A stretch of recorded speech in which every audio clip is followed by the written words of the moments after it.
आपण पाहत आहात लोकप्रबोधन, सर्वसामान्य जनतेचा हक्काचा न्यूज चॅनल। बागलाण तालुक्यात अलीकडेच झालेल्या गारपिटीमुळे कांदा पिकांचे मोठ्या प्रमाणावर नुकसान झाले आहे।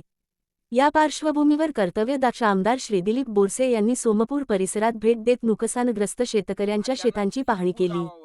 यावेळी कांदा उत्पादक संघटनेचे तालुकाध्यक्ष सुभाष शिंदे, कृषी उत्पन्न बाजार समितीचे माजी चेअरमन भाऊसाहेब भामरे तसेच स्थानिक कांदा उत्पादक शेतकरी उपस्थित होते।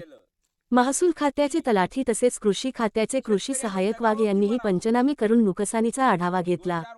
आमदार बोरसे यांनी शेतकऱ्यांना लवकरात लवकर शासकीय मदत मिळवून देण्यासाठी प्रयत्न करणार असल्याचे आश्वासन दिले। या पाहणीदरम्यान सोमपूर गावातील कांदा उत्पादक शेतकऱ्यांची मोठ्या संख्येने उपस्थिती होती।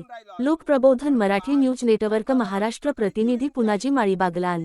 पैसे आम्हाला मिळाले असते, परंतु या अवकाळी पावसाने ते सुद्धा मिळू दिलं नाही। शासनाकडे आम्ही भीक नाही मागत आहोत, वापसी म्हणून आम्हाला 100% नुकसान भरपाई द्यावी। थोडी थाटकी नुकसान भरपाईवर आम्ही बळीराजा सावरणार नाही आहोत। परत आम्हाला जर शेती उभारणी करायची पुनर्पिकाची, जर आम्हाला 100% नुकसान भरपाई शासन देत असेल तरच आम्ही घेऊ।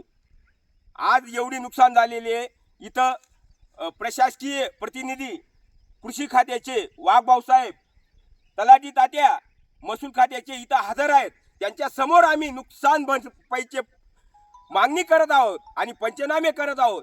त्यांच्या समोर आम्ही आमचे नुकसान दाखवत आहोत आणि आम्हाला 100% या गारपिटीने उद्ध्वस्त केलेलं आहे।